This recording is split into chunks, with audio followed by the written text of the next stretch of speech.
저는 이 개척하고 나서 시간이 너무 빨리 가가지고 시간이 개척하고 나니까 너무 빨라요 그랬더니 한 분이 그러시더라고요. 개척해서 빠른 게 아니라 40대가 돼서 빠른 거라고. 아주 친절하게 그냥 저에게 콕 집어서 알려주셨는데 우리 2015년 같이 보내면서 마지막 며칠 남았는데 마음은 항상 분주한 것 같아요. 좀 쫓기고, 그래서 저희들 마음을 조금 더 이렇게 여유 있게 좀 갖고 좀 구별하셔서 금식하는 시간도 한두 끼 정도 좀 가지실 수 있으면 좋겠고, 좀 한 해를 좀 다시 좀 돌아보고 또 내년 준비하고 그런 시간들을 좀 가지실 수 있으면 좋겠습니다. 정리가 안 되면 시작도 안 되는 것 같아요. 삶은 항상. 그리고 나이를 먹는다고 사람이 성숙해지지는 않는 것 같습니다. 내 삶을 돌아볼 줄 아는 사람이 삶을 성숙의 길로 이끌어갈 수 있는 것 같습니다. 그냥 한 해가 가면 좀 더 나아지겠지. 나아지진 별로 않는 것 같아요. 올해 내 삶을 좀 다시 돌아볼 수 있는 시간들, 그냥 생각만 하지 마시고 꼭 기록을 하시고요. 그리고 내년 계획들도 좀 준비하시면서 미리 좀 플랜을 하시고, 그래서 망하는 플랜이라도 플랜이 있어야 정정해 갈 수 있습니다. 플랜이 없으면 그냥 아예 망하는 길로 가는 것입니다. 그래서 여러분들이 좀 잘 정리하는 시간들, 며칠 투자해서 1년의 시간을 우리가 살아가는 거기 때문에 좀 저희들이 시간을 소중하게 여길 수 있었으면 좋겠습니다. 인생은 돈이 아니라 시간이기 때문에 그렇습니다. 오늘 이 광고들 중에서 송구영신 예배가 12월 31일 11시부터 있습니다. 앞에 한 시간은 같이 기도하는 시간이에요. 그래서 한 해를 돌아보면서 기도하고 또 내년을 위해서 같이 기도하고 찬양하는 시간이고요. 그 다음에 같이 말씀 나누고 또 축복하는 시간들 같이 갖겠습니다. 내일하고 모레 이틀 동안 총신대에서 총장님하고 교수님이 한 3분 정도가 오셔서 시드니에 있는 목회자들을 대상으로 세미나를 하세요. 근데 그걸 저희 여기 라이카트에서 진행하게 됐거든요. 우리 섬겨주시는 분들 진심으로 너무 감사하게 생각하고 여러분 기도해 주시고, 또 오늘 마무리 혹시 하시는 분들이 계시면 좀 내일 사용할 거 생각하셔가지고 마무리를 좀 잘 해주시면 내일 손님들이 오셔서 저희들이 좀 더 편안하게 모실 수 있을 것 같습니다. 오늘 같이 여러분들하고 나눌 말씀을 같이 좀 보도록 그렇게 하겠습니다. 이제 저희가 비전 시리즈 9번째고요. 특별히 핵심 가치로는 5번째 그 말씀을 좀 같이 나눌 수 있도록 하겠는데요. 다시 한번 좀 정리를 해보겠습니다. 저희가 연말에 이 시간을 갖는 이유는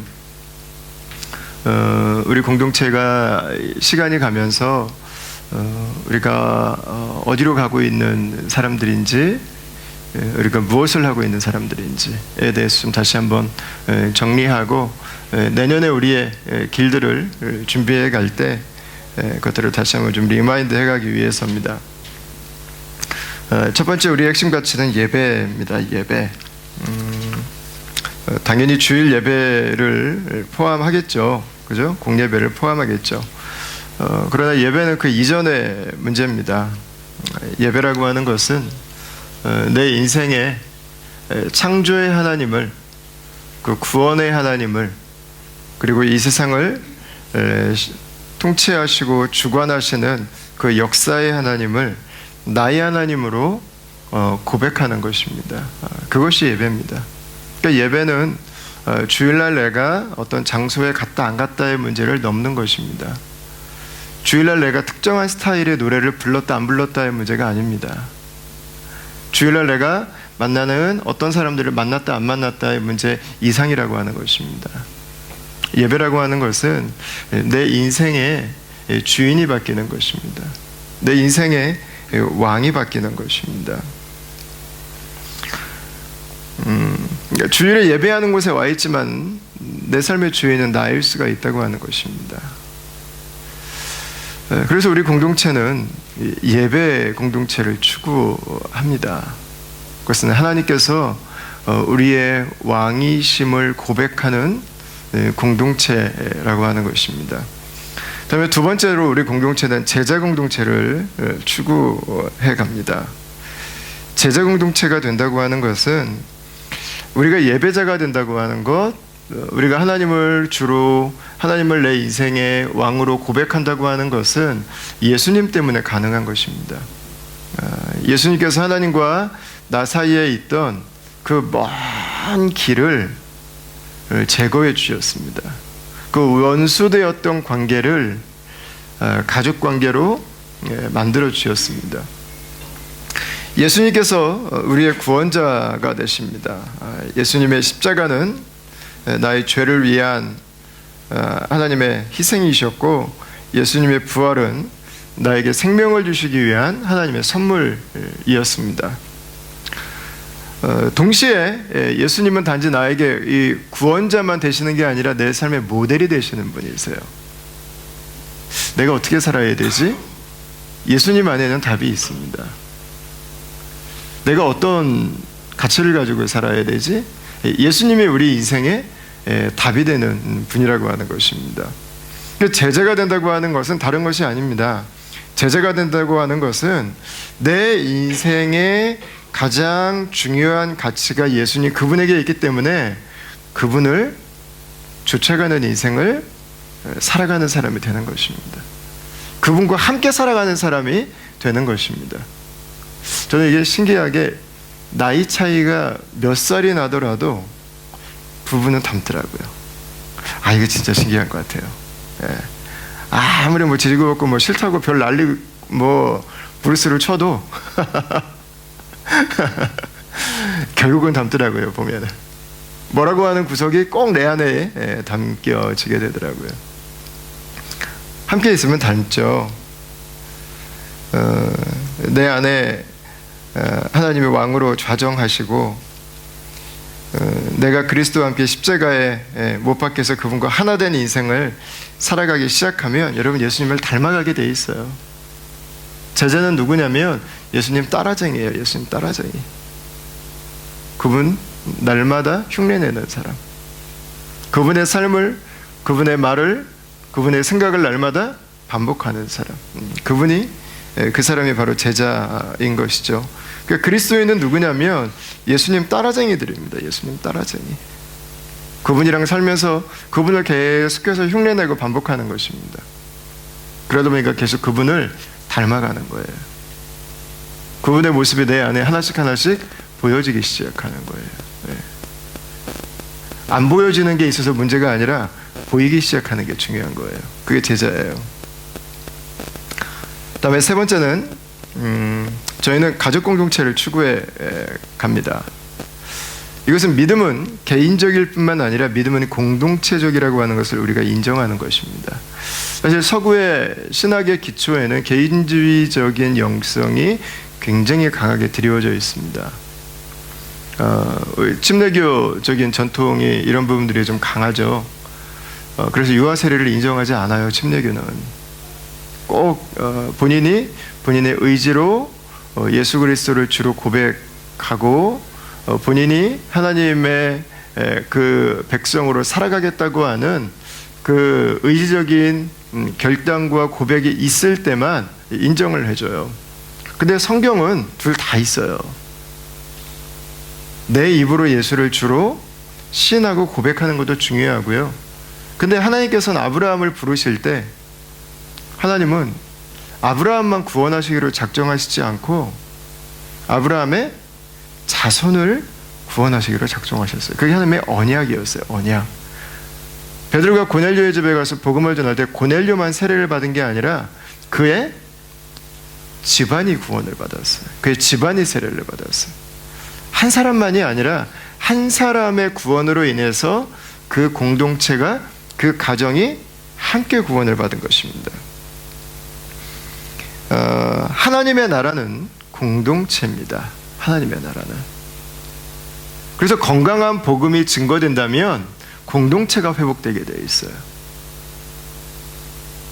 왜냐하면 복음은 천국 공동체에서부터 우리에게 온 것이기 때문에 그렇습니다. 복음은 성부, 성자, 성령의 그 하나되심의 성품을 담고 있습니다. 그래서 복음은 우리의 관계를 끊어가지 않습니다. 복음은 회복시켜 갑니다. 그리고 복음이 들어가면 가정이 회복되는 거예요. 다 죽을 것 같은 그 가정들이 회복되는 것입니다. 제가 주중에 한 형제님을 만나서 교제를 했는데 아내가 이단에 빠져서 이 가정이 깨진 그 아픈 경험을 한 형제였어요. 너무 안타깝더라고요. 듣는데 너무 마음이 아프더라고요. 이런 복음은 가정을 깰 수 없습니다. 하나님 만드신 그 가정을 복음이 깬다고 하는 건 있을 수 없는 일입니다. 복음은 가정을 회복시키는 것입니다. 마찬가지예요. 교회는 공동체입니다. 복음은 교회를 이루게 되어 있습니다. 복음은 교회를 만들게 되어 있어요. 원래 그것이 하나님의 원래 아이디어입니다. 원래 아이디어. 그러니까 내가 교회를 다니는 것이 아닙니다. 교회는 다니는 게 아니라 교회는 이루는 것입니다. 교회는 내가 덕을 보는 것이 아니라 내가 사람들에게 덕을 보도록 하기 위해서 섬기는 곳이에요. 그게 교회예요. 그게 교회. 그런 가족으로서의 공동체를 추구해 가는 것이죠. 이것들이 우리의 이제 사역을 만들어내죠. 우리에게 가장 중요한 사역들이 여러분 무엇입니까? 예배와 전도입니다. 예배와 전도. 주일날 우리가 모여서 예배 드리는 그 감격이 있다면 우리가 하지 않을 수 없는 일이 하나 있습니다. 그것은 이 예배의 감격을 내가 예배하는 그 하나님을 전하는 것입니다. 그래서 예배하는 사람은 전도해요. 예배하는 사람은 선교해요. 하지 않을 수가 없어요.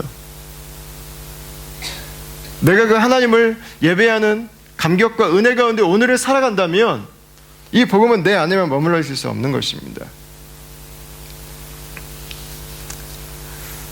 그래서 예배의 헌신이 깊은 사람일수록 불신자들과 낙심자들과 초신자들에게도 헌신하게 되어 있습니다. 이것은 전혀 다른 부르심과 은사가 아닙니다. 이것은 하나입니다. 하나. 나는 예배에만 헌신했습니다. 그런 헌신은 있을 수 없습니다. 예배하는 사람은 전도하게 되어 있습니다. 나는 해외 선교에만 헌신했습니다. 이런 사람은 있을 수 없어요. 선교하는 사람은 예배하게 되어 있습니다. 두 가지는 나뉠 수가 없는 거예요. 두 번째는 양육과 훈련이죠. 양육과 훈련. 제자가 되기 위해서 우리가 예수님을 배우는 것입니다. 성경을 배우고 공동체 안에 있는 양육 과정들을 통해서 배울 수 있습니다. 그러나 우리가 제자가 되어가는 또 더 중요한 그 부분 중에 하나는 뭐냐면 우리 순이에요. 우리 순. 우리 순에서 함께 나누는 그 삶의 모습들을 통해서 우리가 공유하는 삶을 통해서 우리는 서로를 닮아가고 있는 것입니다. 사실은 가장 강력한 제자 훈련은 순에서 이루어지고 있습니다. 실제 우리가 사는 삶의 모습이 가장 강력한 메시지예요. 그 양육과 훈련의 모습들을 통해서 예수님은 이런 모습이었겠구나. 예수 믿는 사람들은 이렇게 사는 거구나 라고 하는 걸 배워가는 거죠. 세 번째는 공동체를 이루는 것입니다. 믿음이 좋을수록 가정에도 헌신하게 되죠. 그렇죠? 믿음이 좋을수록 나의 아내에게 더 헌신하게 됩니다. 믿음이 좋을수록 아내로서의 나의 역할에 더 충실하게 됩니다. 이것은 저 사람은 천성적으로 가정에 잘하는 사람이야의 문제가 아닙니다. 성령은 천성을 넘어서는 것입니다. 성령께서 우리 안에 역사하시기 시작하시면 여러분 넘어서는 거죠. 가정을 세우는 거죠. 우리가 흔히 갖는 사실 어떻게 보면 바라는 부분일 수도 있어요. 착각 중에 하나가 뭐냐면 관계에서 가장 중요한 것은 케미컬이라고 하는 거예요. 케미가 중요하다는 거예요. 케미 중요하죠. 케미가 안 맞으면 아예 끌리지를 않으니까 케미는 중요하죠. 그러나 관계는 케미보다 더 중요한 것이 바로 노력입니다. 노력. 주중에 제 아내랑 같이 이야기를 하는데 그런 얘기를 좀 같이 나눴어요. 노력해도 분명히 안 달라지는 부분은 있어요. 노력해도 안 달라지는 것 같다. 제 아내가 저에게 아주 너무 중요한 통찰력을 나눠줬어요. 그냥 노력 그 자체가 부부인 것 같다고. 노력 그 자체가 우리를 하나로 묶어주는 것 같다고. 여러분, 가정은 케미보다 노력이 더 중요해요. 그러니까 노력해서 다 맞지 않아요. 다 바뀌진 않아요. 그러나 노력 그 자체가 우리를 하나로 묶어줘요. 여러분, 공동체도 마찬가지입니다. 교회도 그렇죠. 케미 좋은 사람들, 이 교회 오니까 딱딱 맞는 사람들이 있다. 사실은 제일 위험합니다. 왜냐하면 그 사람에게는 반드시 맞지 않는 부분이 있습니다. 하나로 살기 위해서는 우리에게 노력이 필요합니다. 좋은 원리를 따라서 관계를 만들어가기 위한 그 노력이 필요한 것이죠. 그때 건강한 부모가 될 수 있고, 자녀가 될 수 있고, 우리 순원이 될 수 있고, 공동체 리더십들이 될 수 있는 것이죠. 근데 이 세 가지의 핵심 가치들은 사실 중요한 한 가지의 그 파워 안에서 이루어질 수 있습니다. 그게 저희 공동체 네 번째 핵심 가치입니다. 그게 무엇이냐면 성령에 대한 순종입니다. 그게 성령 공동체가 되는 것입니다. 이 세 가지 중에서 우리가 홀로 할 수 있는 것은 여러분 아무도 없습니다. 내가 오늘부터 예배하는 삶을 살겠어. 그런다고 예배하는 분 보셨어요? 되지 않습니다. 저희 공동체 오셨던 한 분이 저에게 그 이메일을 하나를 보내주신 게 있어요. 저희 교회 오시고 나서 자기가 작정을 했대요. 내가 남자라 내가 약속하면 지킨다는 거예요. 내가 앞으로 반드시 내가 주의를 지키겠다고 저에게 굳은 결의를 가지고 이메일을 하나를 보내주신 분이 계세요. 제가 누구라고 제가 말씀은 드리지 않겠어요. 근데 그분이 요즘에 안 나오고 계세요. 솔직히 말씀드리면 그 이메일 보내시고 3주 지나고부터 안 나오셨어요. 목사님, 제가 못 나오겠습니다. 여러분, 결단으로 되는 문제가 아닙니다. 성령께서 내 안에 역사하실 때 죄를 붙들고 있던 내 삶이 변화될 수 있습니다. 세상에 그 유혹에 끌려가던 내 삶이 변화될 수 있어요. 나의 노력으로 내 주인을 바꿀 수는 없습니다. 내 왕좌를 내 열심으로 바꿀 수는 없어요. 잠시는 열심을 낼 수 있습니다. 잠시는 흉내를 낼 수 있습니다. 그러나 내 왕좌에 내 주인이 바뀌는 것은 아무나 할 수 없어요. 예수님을 영접하고 성경이 깨달아지고 하나님만 높이는 삶으로 살아가는 것, 여러분, 그건 성령께서 우리 안에 임하실 때 가능한 것입니다. 여러분, 바다에 있는 배를 한번 생각해 보십시오. 그 큰 배가 뜹니다. 저는 그 모습을 볼 때마다 지금도 너무 신기해요. 비행기 나는 거하고 비행기 나는 거하고 뭐 역학 아무리 설명해도 뭐 머리를 이해했는데 어쨌든 뜨는 거는 신기해요. 그 많은 사람과 그 많은 짐이 있는데 어떻게 떠요? 그게 떨어지지도 않고. 그 쇳덩어리로 만든 이 배가 물에 뜨는 거는 너무 신기하잖아요. 여러분, 그 배를 만약에 띄운다고 생각해 보십시오. 사람이 몇만 명이 몇십만 명이 모여서 배를 들고 있다고 생각해 봐요. 배 띄우려고 얼마나 힘들어요. 근데 배를 띄우는 굉장히 쉬운 방법이 하나 있습니다. 이게 뭐죠? 물이 들어오면 돼요. 심플. 우리의 변화가 그래요. 우리 변화가. 내가 그거 막 들고 막 바둥바둥 한다고 되지 않아요. 물이 들어오면 그 수십만 톤의 배가 뜨는 것처럼 성령이 내 안에 들어오시면 여러분, 내 인생의 주인은 바뀌는 거예요. 내 삶의 변화가 시작되는 거예요. 여러분, 제자가 되는 것도 마찬가지입니다. 제자는 노력이 필요합니다. 그러나 노력과 열심만으로는 약간의 육신의 열매를 만들어냅니다. 우리의 노력만 있을 때 맺는 열매는 뭐예요? 자기의의 열매입니다. 그래서 열심히 하면 할수록 목에 힘이 들어가요. 나는 이 정도 하는데, 내가 이 정도 노력하는데, 내가 이 정도 헌신하는데. 여러분, 왜 그렇습니까? 내가 해서 그래요. 내가 해서. 종교적인 노력, 율법의 의, 그게 그거예요. 그게 그거. 거기에서 만족을 얻는 거예요. 거기에서 우월감을 얻는 거예요. 여러분, 죄성의 한 부분입니다. 제자는 노력만으로 되지 않습니다. 성령으로 다스림을 받을 때 되어가는 것입니다. 그러니까 힘겹게 되지 않습니다. 기쁨으로 그 노력을 감당하게 됩니다. 그러니까 우리가 해야 되는 가장 중요한 노력은 뭐예요? 우리가 해야 되는 가장 중요한 노력은, 여러분, 형식을 배우기 위한 노력이 아닙니다. 우리가 해야 되는 가장 중요한 노력은 예수님과 함께 있기 위한 노력입니다. 성령 안에 오늘도 거하기 위한 노력입니다. 그 노력이 있을 때 다른 것들이 따라올 수 있게 되어 있습니다. 예수님과 함께 날마다 있으면 그분을 닮게 되어 있습니다. 그분의 눈빛만 봐도 그분의 뜻을 이해하게 되어 있습니다. 나의 노력이 아닙니다. 주님과 함께 있을 때 우리는 내 삶에 새로운 변화들을 만나게 되는 것입니다. 여러분, 우리가 이 많은 것들을 하는데 우리가 쏟는 가장 중요한 에너지는 예수님과 함께 있기 위해 쏟으십시오. 그분 앞에 나아가기 위한 노력이 언제나 첫 번째가 되게 하십시오. 언제나. 예. 여러분, 이거는 개인의 신앙의 문제만이 아니라 이건 공동체의 영성에 사활이 걸린 문제예요. 공동체의 영성에 있어서 주님이 계시지 않으면 노력은 하면 할수록 항상 어려움이 와요. 그러나 내가 주와 함께 거하는 그 충만함이 있으면 여러분, 내가 상상하지 못했던 일들도 행할 수 있어요. 주의 역사를 보게 되는 거죠. 예. 여러분, 그 은혜가 있기를 축원합니다. 예. 그게 교회입니다. 그게 교회. 공동체를 이루는 것도 그렇죠. 우리가 뭐 사랑해 얼마나 사랑하겠습니까? 그죠? 성령으로 사랑해야 사랑할 수 있습니다. 끝까지 하는 사랑은 내 안에서는 나올 수 없습니다. 정으로 사나요? 불쌍해서 어떻게 삽니까? 정으로만. 네. 연애할 때는 내 인생에 했던 사랑 중에 가장 작은 사랑이어야죠. 네. 허니문은 우리 부부가 했던 사랑 중에 가장 작은 사랑이죠. 그죠? 그 사랑은 갈수록 커지는 거죠. 갈수록 깊어지고 갈수록 넓어지고.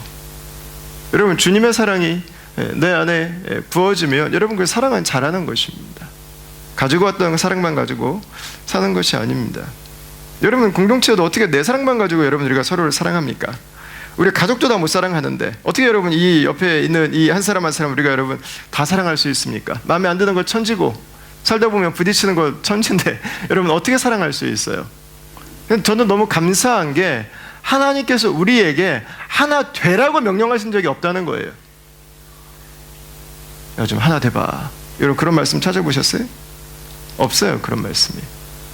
이미 하나라고 선포해 주셨어. 이미 하나라고. 우리는 이미 성령 안에서 하나가 된 것입니다. 우리의 노력으로 하나 되는 것이 아닙니다. 이제 우리에게 맡겨주신 일은 성령 안에서 사랑하는 것입니다. 서로의 단점을 약점을 받아주는 거예요. 서로를 불쌍히 여겨주는 것, 서로를 존귀하게 여겨주는 것. 그때 하나 될 수 있는 것이죠. 이 성령 안에 우리가 거할 때 우리가 일상을 주와 함께 살아갈 수 있게 됩니다. 우리의 일터에서도 주와 함께 살아갈 수 있게 되는 것이죠. 그래서 이 성령으로 살아가는 이 네 번째 가치는 앞에 세 가지의 핵심 가치를 완성시켜 주는 것입니다. 그러나 이 성령은 우리로 하여금 그냥 우리의 일상에서 잘 살도록 놔두고 끝나진 않습니다. 오늘 우리가 함께 나눌 이 네 번째 말씀이 이 마지막 다섯 번째 핵심 가치가 우리에게 있습니다. 그것은 바로 우리 다음 공동체가 추구하는 다섯 번째 핵심 가치는 바로 선교입니다. 자, 선교라는 이야기를 우리가 많이 하는데 선교가 무엇인가에 대해서 우리 요한복음 20장 21절 말씀을 같이 한번 좀 보도록 하겠습니다. 네, 자, 우리 같이 한번 읽겠습니다. 시작. 예수께서 이르시되 너희에게 평강이 있을지어다. 아버지께서 나를 보내신 것 같이 나도 너희를 보내노라. 아멘. 우리의 관념 속에 선교에 대한 혼란이 좀 많이 발생하는 부분이 있는데 그게 뭐냐면 선도의 출발을 무엇인가를 하는 것으로 인식하는 것입니다. 그래서 선교를 doing으로 인식을 하는 거예요. 선교를 어떤 액션 플랜이나 활동 사항으로 받아들이는 것입니다. 그러나 그것들은 결과적으로 나오는 것입니다. 결과예요, 결과. 선교는 결과의 문제, 액션의 문제, doing의 문제가 아닙니다. 그 이전의 문제입니다. 선교는 존재의 문제입니다. 존재의 문제. 오늘 이 말씀은 이 로잔 언약에서 선교에 대한 데피니션을 할 때 사용했던 이 굉장히 중요한 예수님이 하셨던 그 말씀입니다. 여러분, 이 말씀을 보면 예수님은 가서 뭘 해라 이렇게 뭐 가르치시는 게 없어요. 그죠? 오늘 말씀을 여러분 다시 한번 보세요. 예수님은 예수님의 제자 공동체가 세상에 어떻게 존재해야 될지에 대해서 알려주고 계세요. 그 존재의 모습은 뭡니까? 예수께서 교회를 세상에 보내신다는 말씀입니다. 교회는 어디에 존재해야 됩니까? 예배당에 사는 사람들이 아니라는 것입니다. 교회는 예배당에 모여서 예배하는 사람들입니다. 그러나 교회가 살아야 되는 것은 바로 세상이라고 하는 것입니다. 우리의 일상이라고 하는 것입니다. 예수님께서는 그래 너 이제 구원받고 하나님 백성 됐으니까 됐다 그렇게만 살아라 라고 말씀하시지 않았다는 것입니다. 예수님 안에서 우리 가정이 변화받고 새로워지고 가정이 살아갈 소망을 얻고 오케이 됐네 이제 그렇게 행복하게 살아라. 여러분, 예수님은 우리 가정을 마지막 데스티네이션으로 얘기해 주시지 않았다는 거예요. 그럼 교회인가요? 교회 내가 다닐만 하고 건강하고 이렇게 좋은 사람들을 만나 이렇게 열심히 섬기는 이 교회는 뭔가 다른 사람들이 있는 이런 교회를 내가 만났으니 감사하네. 그래 믿음 생활 열심히 하고 살아라. 여러분, 예수님이 그렇게 말씀하시지 않았다고 하는 것입니다. 여러분, 예수님은 그들을 보내셨어요. 어디로 보내셨습니까? 세상으로 보내셨습니다. 세상으로. 자, 그 세상으로 가서 그럼 어떻게 하라고 하는 걸까요? 그 이제 중요한 힌트가 그 앞에 나옵니다. 보시면 아버지께서 나를 보내신 것 같이, 이게 힌트입니다. 교회가 세상에 가서 어떻게 하라고 하는 건가? 그냥 세상과 함께 그냥 같이 그냥 똑같이 살아가라고 하는 것인가? 아닙니다, 여러분. 아버지께서 나를 보내신 것 같이 라고 말씀하셨어요. 여러분, 무슨 얘기입니까? 예수님이 세상에 오셨습니다. 이 내용을 요한은 어둠이 빛으로 오셨다라고 말씀하셨습니다. 어둠 가운데 빛이 오신 거예요. 죽음의 생명이 오신 것입니다. 유한의 역사 속에 영원히 찾아오신 것입니다. 죄 속에 의가 찾아오신 것입니다. 하나님이 왕 되신데 그 왕께서 사단이 거짓 왕 노릇하는 곳으로 임하신 것입니다. 여러분, 예수님은 세상과 하나 되기 위해서 오시지 않았습니다. 예수님은 세상과 똑같이 살기 위해서 오시지 않으셨습니다. 예수님은 세상의 그 죄를 해결하기 위해서 오셨습니다. 어둠 가운데 빛을 비추기 위해서 오셨습니다. 죄 가운데 의를 선물해 주기 위해서 예수님이 이 땅 가운데 오신 것입니다. 여러분, 이 모습을 보면 교회가 있어야 되는 자리를 알게 됩니다. 여러분, 교회는 이 세상에 세상과 똑같은 모습으로 살아가라고 세상으로 보냄받은 존재가 아니라고 하는 것입니다. 교회는 이 세상에 목적을 가지고 보냄받았습니다. 어떤 목적입니까? 이 세상 가운데 예수 그리스도의 그 십자가의 의와 하나님의 사랑을 증거하고 나누라고 세상에 보냄받은 존재라고 하는 것입니다. 그러니까 여러분, 우리 이 선교라고 하는 것은요, 당신이 어디에 살고 있습니까의 문제가 아니에요. 당신의 직업이 무엇입니까의 문제가 아니에요. 선교의 문제는 당신의 삶의 방향성의 문제예요. 삶의 에너지가 어디를 향해서 흘러가고 있는가의 문제예요. 여러분, 이 말씀을 보면 우리가 세상을 향해서 그리스도의 복음을 가지고 살아가고 하나님의 사랑을 가지고 나아가는 것은 내가 갈까 말까 할까 말까의 고민의 문제가 아닙니다. 명령입니다. 명령. 보내셨습니다. 선언입니다. 우리의 일은 가는 것입니다. 가지 않으면 불순종입니다. 가지 않으면 직무유기입니다. 때를 봐서 가는 게 아닙니다. 가라고 하셨습니다. 이미 보냄받은 존재입니다. 왕이 보내셨다면 가는 것입니다. 왕이 명령하셨다면 순종하는 것입니다. 그것에 대해서 내가 적합한가 적합하지 않은가, 내가 갈 수 있는가 없는가를 따지는 것은 우리들의 일이 아니라고 하는 것입니다. 그분은 이미 우리를 보내셨어요. 교회 공동체는 보냄받은 공동체입니다.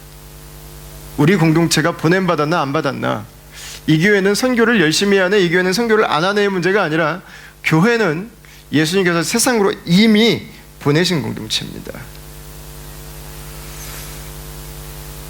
그러니까 선교사로 가는 것이 중요한가? 그거 중요하죠. 근데 더 중요한 게 있다고 하는 겁니다. 뭐가 더 중요합니까? 내가 사는 그곳에서 선교적인 삶을 살아가는 것입니다. 내가 있는 그곳에서 선교적인 삶을 살아가는 것.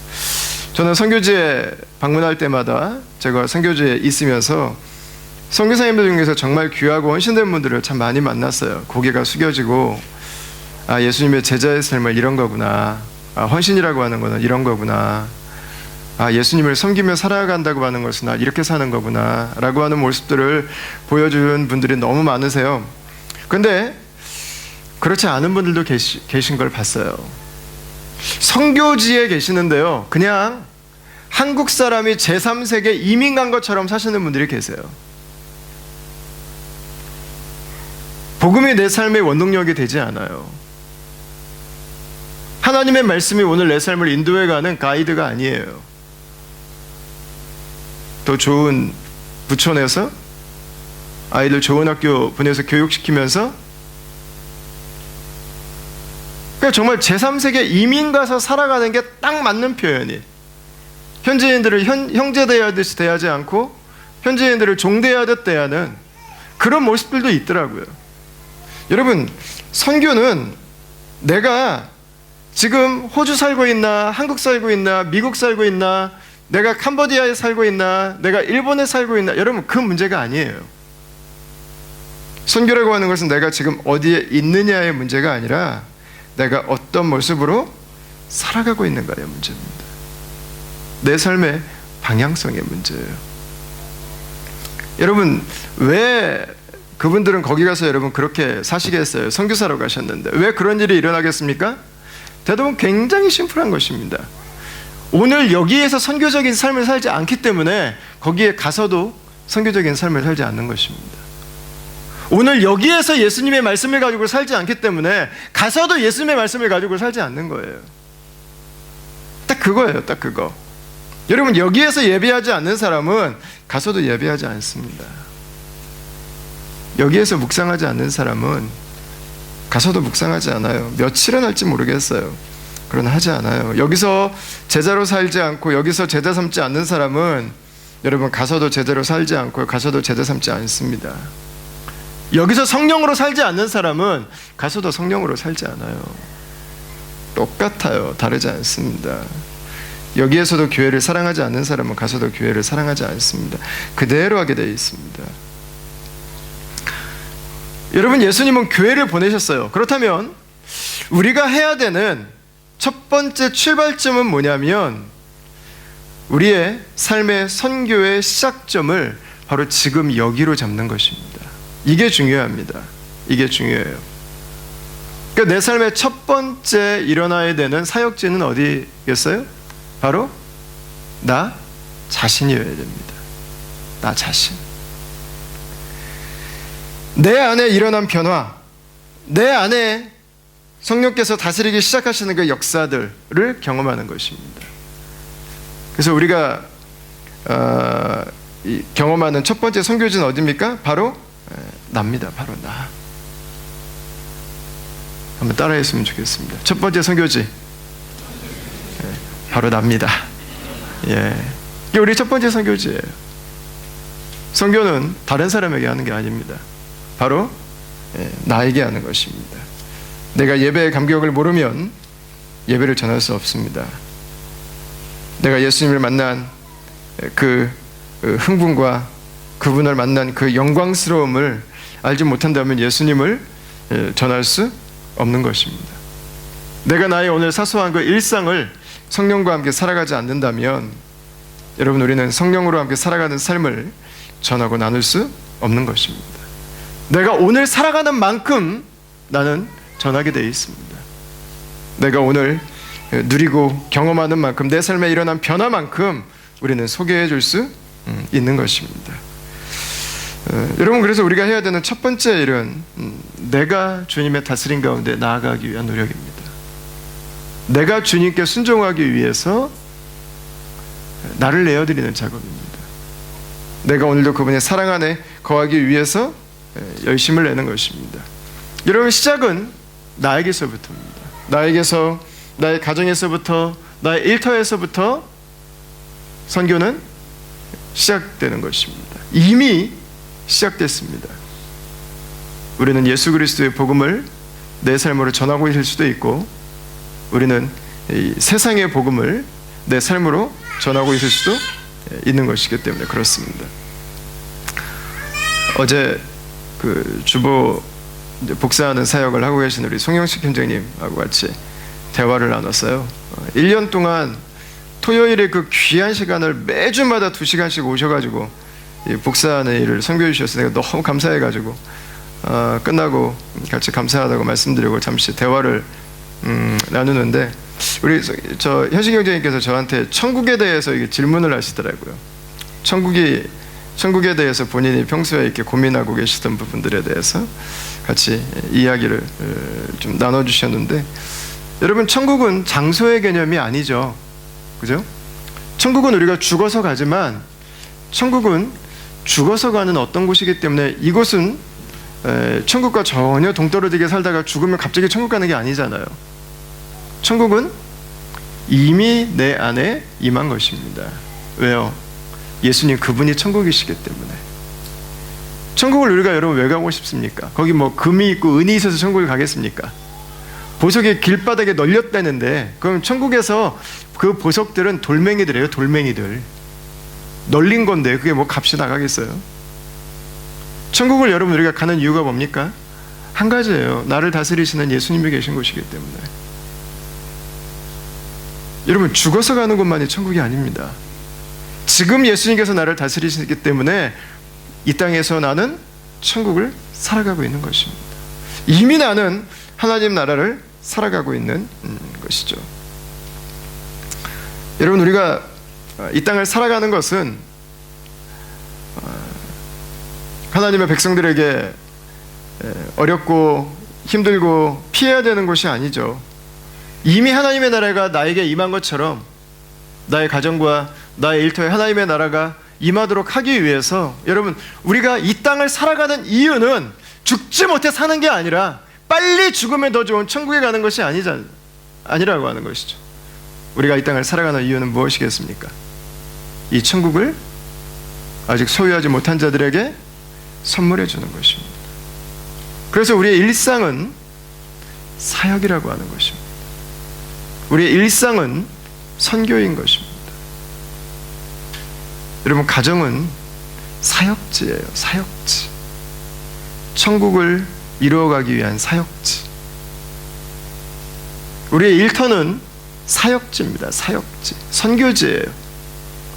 하나님이 그냥 무한정 복을 주셔서 내가 누리는 것이 아니라 일터에서 만나는 그 한 사람 한 사람들 안에 하나님의 나라가 임하도록, 그들이 예수님을 만나도록, 그들이 그리스도의 다스림 가운데 나올 수 있도록 여러분 그들을 섬기는 바로 그 사역지라고 하는 것입니다. 그러니까 우리는 마지못해서 세상을 살아가는 것이 아닌 것입니다. 할 수 없어서 살아가는 것이 아니라고 하는 것입니다. 우리가 세상을 살아가는 이유는 이 세상이 하나님의 나라를, 이 세상이 예수 그리스도를 들어야 하는, 만나야 하는 여러분 바로 그 사람들이기 때문에 하나님이 우리를 사역자로 불러주신 것입니다. 여러분, 그렇게 살아가는 사람을 우리는 가정사역자라고 부릅니다. 사역은 목사가 하는 것이 아닙니다. 사역은 선교사들이 하는 것이 아닙니다. 사역은 모든 그리스도인들이 하는 것입니다. 우리가 가정을 섬긴다면 우리는 가정사역자들이에요. 우리가 일터를 섬긴다면 우리는 비즈니스 선교사들이에요. 우리가 이 도시를 섬긴다고 한다면 우리는 도시에서 사역하는 선교사들입니다. 우리가 다른 도시와 다른 영역과 열방에서 섬긴다면 우리는 해외 선교사라고 부르는 것이죠. 여러분, 선교에 있어서 선교사를 몇 가정 파송했는가, 재정이 얼마인가, 여러분 이것보다 더 중요한 것은 성도의 몇 %가 가정사역자로 헌신하고 있는 겁니다. 성도의 몇 %가 우리의 일터의 선교사로 살아가고 있는가 하는 것입니다. 여러분, 그 교회라면 여러분 두렵지 않을 거예요. 선교사를 10가정 파송한 교회보다 100가정이 선교사로 살아가는 교회라면 여러분 두렵지 않을 것입니다. 정말 사단이 두려워 떠는 아마 그런 교회가 될 것입니다. 여러분, 저는 우리 공동체가 여러분 그 교회들이 되기를 바라요. 우리 가정의 사역자들이 되기를 바랍니다. 우리 일터의 사역자들이 되기를 바랍니다. 이 도시를 살아가는 바로 그 사역자들이 되기를 바랍니다. 그게 우리를 향하신 예수님의 보내심이에요. 우리를 향하신 예수님의 부르심인 것입니다. 그게 교회죠. 그게 교회. 우리는 홀로 그 길을 걸어가고 있지 않습니다. 어제 같이 말씀 나눴는데 현식 형제님께서 이런 표현을 하시더라고요. 외줄타기 하는, 저는 영화는 보지 않았어요. 그 워크라고 하는 영화가 있다고 그래요. 외줄타기 하는 영화인데 가끔씩은 외줄을 타고 있는 것 같이 느껴질 때가 있다는 말씀을 하시더라고요. 제가 이렇게 같이 계속 손을 잡아드렸어요. 적어도 외줄은 아니신 것 같다고. 여러분, 그게 교회인 것 같아요. 그게 교회. 비즈니스 선교사로 살아가지만 나 홀로 외줄 타고 있는 건 아닙니다. 우리가 날줄과 씨줄이 만나서 브릿지를 만들어가는 거죠.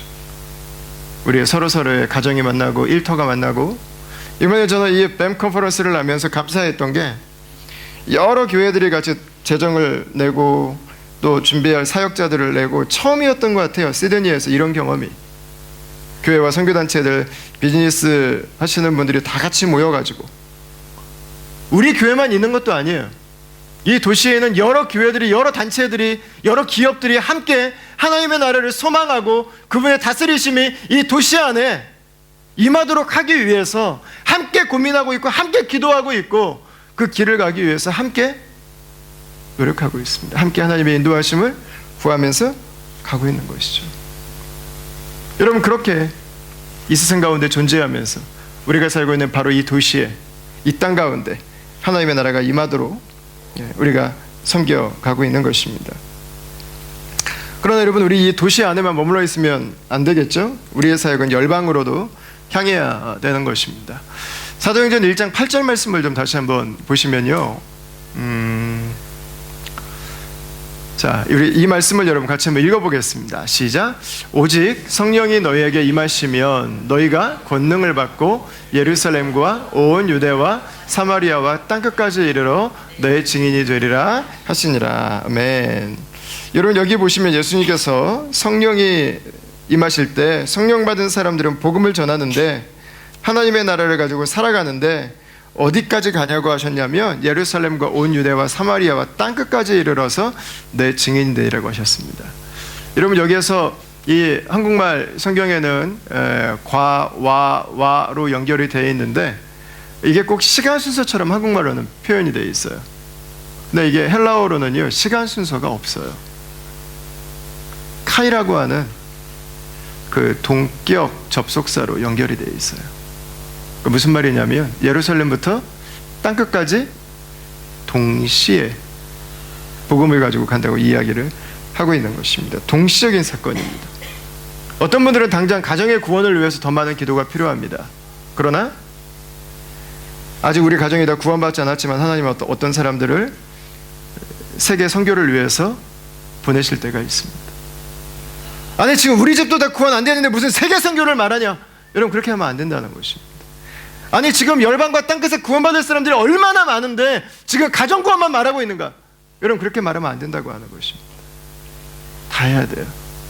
우리 가정도, 유대도, 사마리아도, 땅끝도 다 해야 돼요. 여러분, 그러면 이 네 가지의 구분 부분 여러분 뭘 말하는 걸까요? 첫 번째는 아마 지리적인 거리감일 거예요. 예루살렘은 홈타운이죠. 온 유다는 주변 도시들입니다. 사마리아는 유사 민족들입니다. 주변에 있는. 그리고 땅끝은 전혀 피 한 방울 섞이지 않은 사람들입니다. 한국으로 말하면 예루살렘은 한국일 거예요. 온 유다는 디아스포라들일 겁니다. 전 세계에 흩어져 있는 디아스포라들은 온 유다입니다. 사마리아는 중국과 일본과 같은 동일 문화권에 있는 그 나라들입니다. 땅끝은 그 외의 나라들이겠죠. 예. 이것은 교회로도 구분이 됩니다.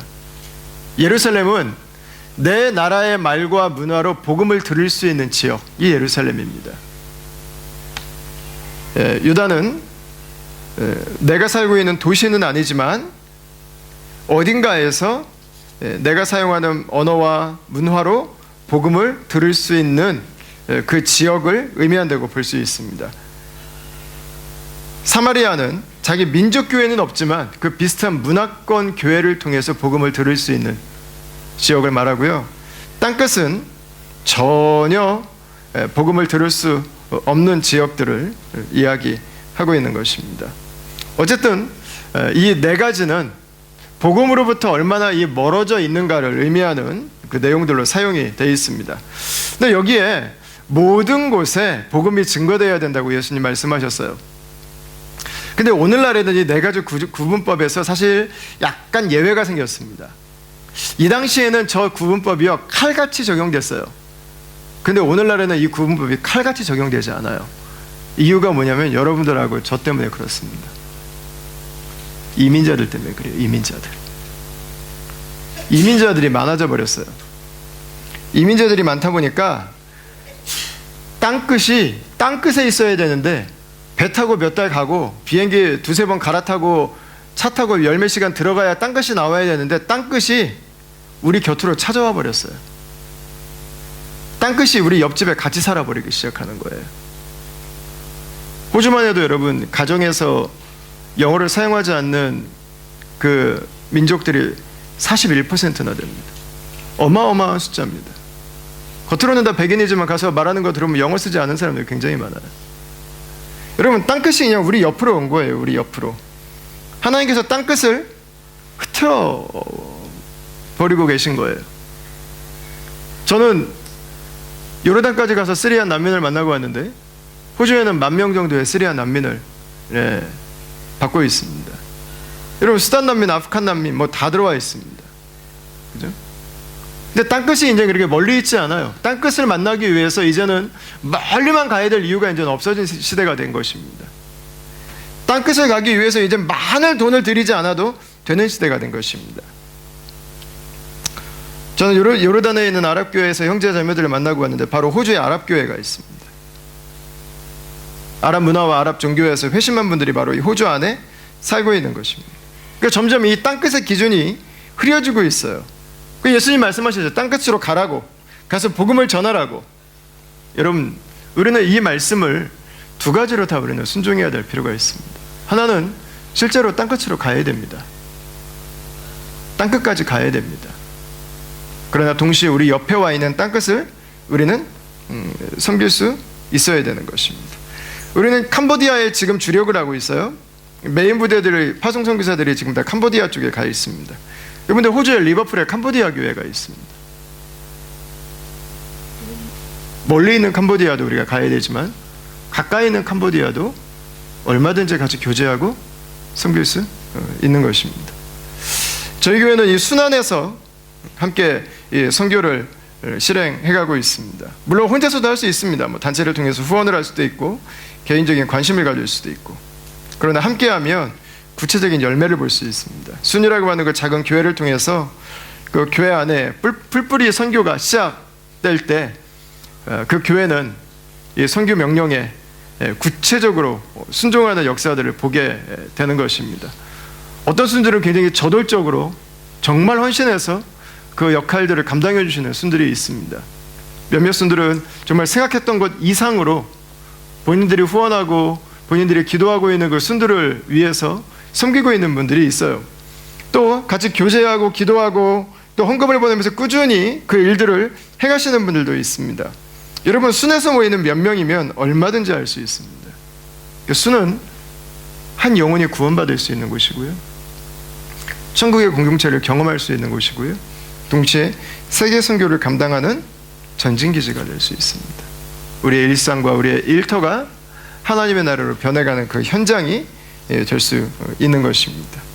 전체적으로 교회가 헌신해야 되는 부분도 있어요. 그러나 이 순중심의 선교를 잃어버리면 공동체 전체가 주 앞에 드리는 헌신은 아마 약해져 갈 것입니다. 이제 새로 순장님을 맡은 분들도 있는데 우리 새로 순을 맡은 분들에게 부탁드리고 싶은 것은 하나님께서 주신 부르심을 따라서 우리 선교제를 결정해 주시면 좋겠고, 또 한 가지 꼭 드리고 싶은 부탁은 복음화율이 3% 미만의 국가들을 결정해 주셨으면 하는 것입니다. 선교사들이 이미 많이 들어간 지역은 하지 않았으면 좋겠습니다. 중복 투자는 이제 그만해도 좋을 것 같아요.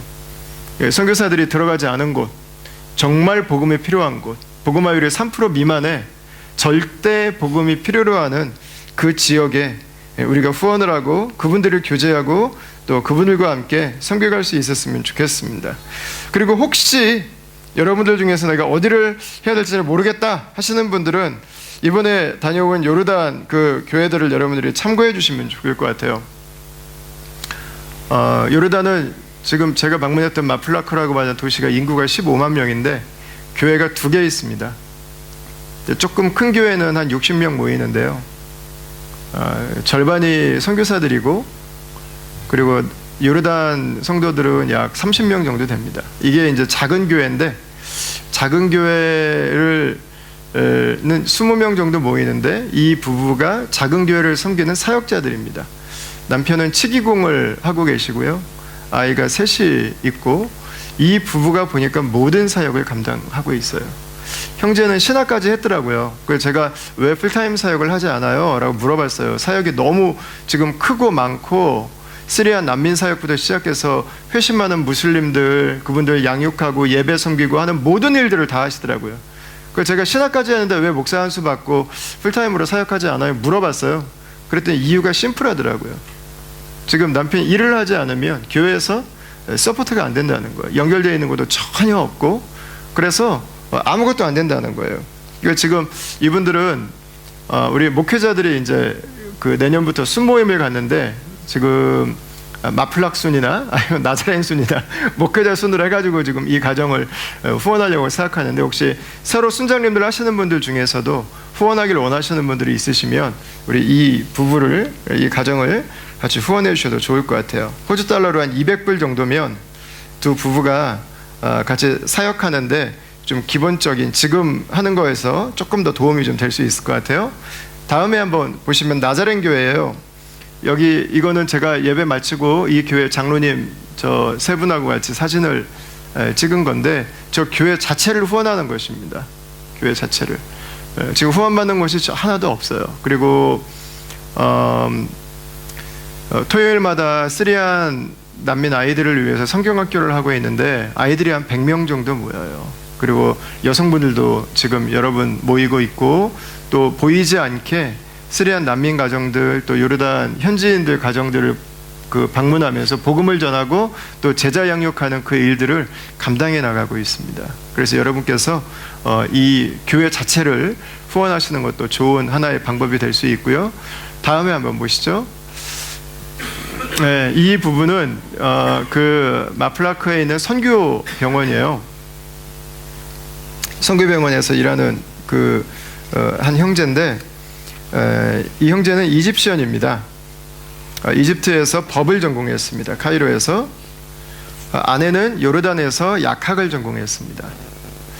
제가 아내는 그 아랍 문화 때문에 여자분한테 사진 찍자고 하는 이야기를 못했어요. 그래서 형제만 찍고 왔는데, 형제가 카이로에서 그 변호사로 개업을 하고 하는 걸 이렇게 접고 하나님이 기도하는데 무슬림들에게 복음 전하고 제자 양육하는 일을 하라고 말씀해 주셔가지고 그냥 무작정 요르단으로 왔대요. 후원하는 단체가 없어요. 그 두 사람이 거의 남는 시간에 막일을 하면서 지금 생활을 하면서 무슬림들에게 복음 전하고 또 제자 양육하고, 아내는 이 병원에서 월급이 없어요. 예, 약사로 일을 섬기고 있어요. 이번에 오면서 제가 이 부부를 만났는데, 해림교회에서 이 부부는, 저희 지금 매도맥을 사용하시는 해림교회에서 이 부부는 매월마다 어느 정도씩 후원을 하시겠다고 말씀을 하셨어요. 근데 같이 해도 좋을 것 같아요. 저희 공동체에서도 한순 정도.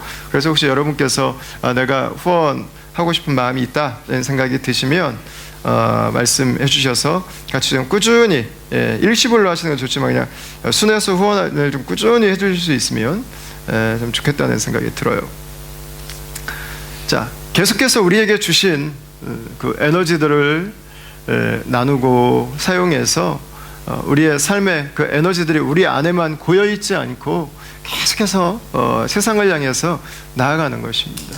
제가 보니까 저희 공동체 요즘에 돌잔치 많이 하는데, 돌잔치도 여러분 그냥 가족들이 조금 규모를 축소해서 그 돈 모아서 아이 이름으로 헌금해주면 제3세계는 교회 하나를 지을 수 있어요. 우리가 좋은 가족들과 시간 보내는 것도 의미가 있는데, 여러분 하나님의 나라를 위해서 우리가 헌신할 수 있는 길들이 얼마든지 있는 것 같아요. 얼마든지. 조금만 눈을 열면. 여러분 한 가지 추가해야 될 부분이 네 가지 구분법이 세대적으로도 이해가 될 수 있다고 하는 것입니다. 예루살렘은 1세들입니다. 한국의 문화를 가지고 계신 분. 온 유다는 1.5세고요. 사마리아는 2세입니다. 그리고 땅끝은 3세들입니다. 우리의 자녀들은 계속해서 태어나는 미전도 종족들입니다. 그들에게 계속 그리스도를 증거하고 그들이 말씀 안에 자랄 수 있도록 그들을 세워주는 역할들을 감당해야 되는 것입니다. 제가 호주에 처음 왔을 때 한참 호주 안에 논란이 됐었어요. 아이들에게 영어로 가르쳐야 되나 한국어로 가르쳐야 되나. 근데 이제 더 이상 그 고민을 하지 않습니다. 복음은 그 아이들의 하트랭귀지로 들려줘야 됩니다. 여기 우리 자녀들은 영어로 복음을 설명해 주어야 돼요. 그래야 아이들이 정확하게 복음을 이해할 수 있어요. 그렇다고 해서 그 아이들에게 한국어나 한국 문화를 동떨어지게 해서는 안 돼요. 정확하게 알려줘야 돼요. 너희는 코리안이고 코리안 컬처 헤리티지를 가지고 있는 사람이라고 하는 것을 알려줘야 됩니다. 그래서 우리 아이들 안에 이 두 가지 아이덴티티가 정확하게 있게 해야 됩니다. 근데 그보다 더 중요한 게 있어요. 하나님은 우리가 한국 사람으로 살든 호주 사람으로 살든 여러분 하나님에겐 그게 그렇게 중요하지 않아요. 우리에겐 중요하지. 우리가 해야 되는 더 중요한 일은 우리의 자녀들이 한국의 문화를 가지고 한국의 정서를 가지고 한국의 언어를 구사할 줄 알면서 이 호주를 살아가는 오스트레일리안으로 이 땅을 살아가면서 그들이 하나님의 킹덤을 서브하며 살아가는 하나님의 킹덤 패밀리가 되도록 하는 것입니다. 더 중요한 가치예요. 하나님의 글로벌 마인드를 가지고 이 세상을 살아가도록 하는 것입니다. 내년에 저희 재정 중에 2세 비전 펀드로 5,000불 정도를 잡아놨어요. 우리 교회에서 우리 자녀들이 선교지를 가거나 고국 탐방을 하거나 프로그램을 좀 하나 만들어서 우리 아이들이 그냥 교회에서 잠깐 한국말만 배우는 게 아니라 그 아이들이 한국의 문화도 좀 가서 보고 오고 그걸 교회적으로 좀 후원을 해주고 이 자녀들이 그냥 단지 교회 다닌다, 한국말 할 줄 안다가 아니라 한국의 역사도 알아야 되고요. 세상에서 하나님이 하시는 일들 우리 자녀들이 볼 수 있어야죠. 그것들을 위해서 후원하기 위해서 재정도 잡아놨어요. 좀 후원해 주려고. 여러분 저는 사사기를 읽을 때마다 마음에 기도 제목이 되는 본문이 하나 있습니다. 사사기 2장 7절하고 10절 말씀입니다. 한번 보시죠. 백성이 여호수아가 사는 날 동안과 여호수아 뒤에 생존한 장로들, 그 여호와께서 이스라엘을 위하여 행하신 모든 큰 일을 본 자들이 사는 날 동안에 여호와를 섬겼더라.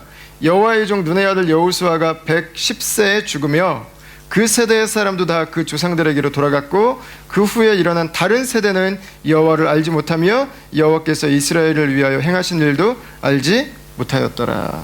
아멘. 여러분 저는 두려워해야 될 것 같아요. 우리가 1세대는 열심을 가지고 하나님을 섬겨요. 근데 1.5세대로 가면 전해들어요. 다 부모들에게 하나님은 이런 분이야, 예배 드려야 돼, 헌금 드려야 돼, 다 전해 듣고 해요. 전해 듣고. 2세로 가면 전해 들은 사람들에게 또 전해 들어요. 그러니까 뭐가 일어납니까? 다른 세대가 일어나요. 다른 세대. 여러분 우리가 자녀에게 줄 수 있는 여러분 최고의 선물은 무엇이겠습니까? 여호수아 세대에 하나님과 함께 동행하는 삶의 축복을 선물해 주는 것입니다. 다다음 세대의 그 문제는 뭐였어요? 여호와와 동행하는 삶을 살지 않았다는 거예요. 말만 들었지.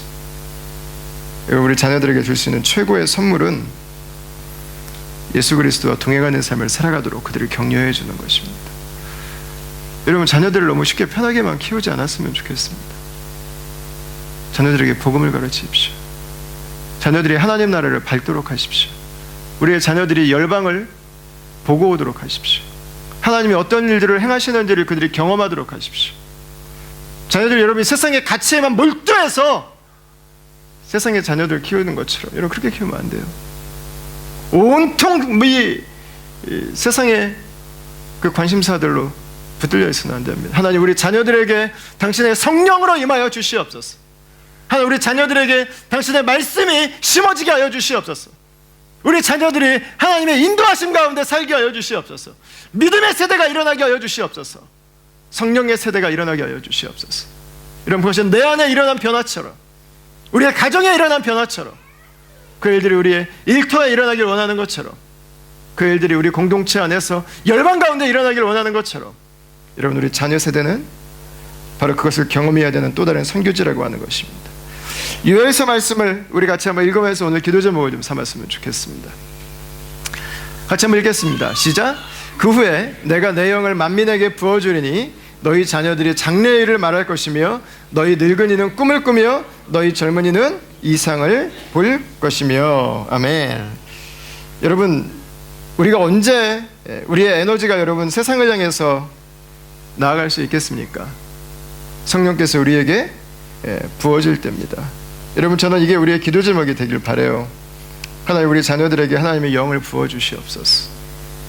하나님 우리 부모 세대에게 하나님의 영을 부어주시옵소서.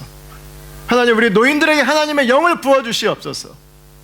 현실을 바라보고 주눅 들고 세상의 문제를 놓고 항상 염려하는 삶이 아니라 주의 성령 안에서 하나님의 환상을 보고 살게 하시고 하나님의 비전을 보고 살게 하시고 문제를 두려워하지 않게 하여 주시고 주의 일하심을 소망하게 하여 주시고 주의 나라가, 주의 역사가, 주의 일하심이 내 삶에 임하신 것처럼 우리 가정 가운데 임하여 주시고 우리 공동체 안에 임하여 주시고 이 도시 안에 임하여 주시고 다음 세대 안에 임하여 주시고 열방과 땅끝까지 예수께서 우리에게 말씀하신 그 하나님의 나라를 증거하고 예수 그리스도의 복음을 함께 나눌 때 하나님 우리의 노력이 아니라 우리의 열심이 아니라 우리의 수고가 아니라 하나님의 일하심이 드러나는, 하나님의 능력이 나타나는, 하나님의 나라가 세워져가는 하나님 그 일들이 있게 하여 주시옵소서. 여러분 우리는 할 수 없어요. 우리의 능력으로는 불가능해요. 하나님이 하셔야 돼요. 그래서 우리가 하나님의 나라를 구하는 것입니다. 여러분 내년 한 해도 올 한 해 하나님이 주셨던 그 은혜가 우리 가운데 부어지길 기도할 때 여러분 내년 한 해 하나님 우리 공동체 가운데 하나님 이 영을 부어주십시오. 여러분 기도할 수 있기를 원합니다. 우리의 노력과 우리의 열심을 넘어서 내 안에 일어난 이 변화들을 통해서 하나님의 역사심들이 이 세상 가운데 선명하게 드러날 수 있도록 하나님 당신의 영을 우리 남녀노소 모든 공동체 가운데 이 땅에 있는 교회들 가운데 하나님 부어 주시옵소서. 주님의 성령으로 주의 나라를 살아가는 그런 다음의 가족들이 되시기를 주의 이름으로 축원합니다.